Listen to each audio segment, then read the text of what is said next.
I can recall as far back as the age of 5, where I would wake up in the middle of the night and feel a presence in the room, or see someone walking around the room in spirit, and it was terrifying. My name is Ursula Darby, and I'm a psychic medium.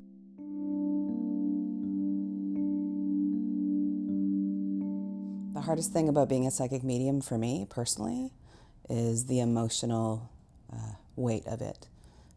It has permeated my life. It's a part of who I am. It's a skill. It's an ability. Since I've been working in it full time, it affects me daily. Oddly enough, I love people's stories.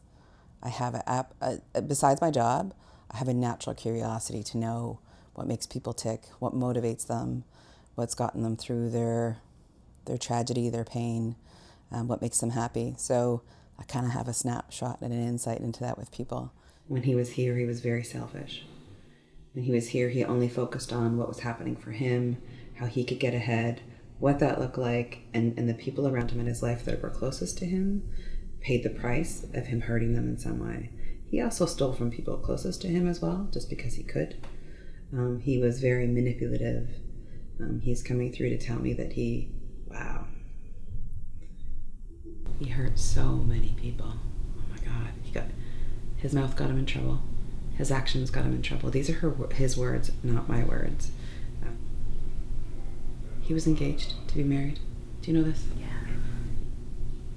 He hurt her the most. There's a lot of skeptics when it comes to my line of work because there's a whole lot of criminals in my line of work, which doesn't help me. My profession has a long history of negativity, and it has a lot of false prophets, literally, people that sit back and say, look what I can do, look at how special I am, and they're manipulating people, and that makes me really angry because manipulation is the furthest thing from my mind when I'm working with someone.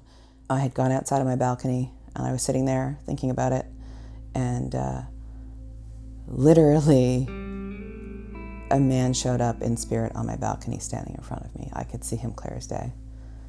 And he told me his name.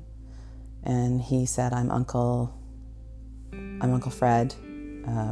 This is where I'm at. This is what this looks like. And he had showed me like a beach, grass, water. And he started talking to me, and I didn't know who he was, and so I told him to leave me alone. I told him that I didn't want to do this, and I didn't know why he was there, and I said, this has to stop, I can't do this.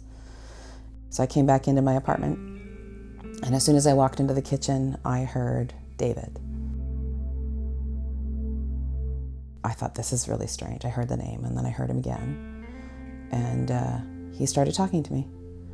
So I called the mother, and her son was missing. I called her and talked to her, and all I wanted her was to give me yes/no answers. And I would offer up the information, which I did. And I knew that he'd passed, and I didn't want to tell her. I knew where he was. I knew where his body was. I knew what happened. He kept showing me where he was. And his mom asked me, is my son passed? And I said, I can't tell you that. That's not my job. But I've given you all of this information, and I hope it helps you. And they found his body 3 days later, where he said he was. It's the hardest thing I've ever done. Who's the person that passed the stroke? My grandpa. Was he not more standoffish? Let me give you more details. He wouldn't say things directly to you. He'd kind of stand back with things. This is very scary for you, what I'm talking about, because I'm talking about very, very personal things for you.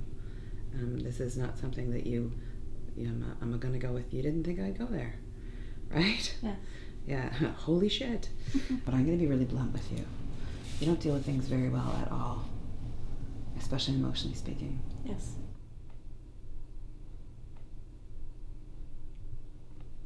He doesn't want to watch you hurt anymore. What creates a mysteriousness behind psychic mediums is the unknown. I've literally had someone say to me, I handed them my business card with my picture on it, and they looked at it and they said, oh my God, you look so normal. I thought, wow, this is ridiculous. Like, how could you think, well, normal doesn't exist, number one. But everyone has an image in their mind of what I look like. So when I introduce myself to people, they'll say, oh my God, shut up, really? You don't look like one. It's the oddest statement to make to someone because everyone has a preconceived idea of what I do, and I'm here to break it.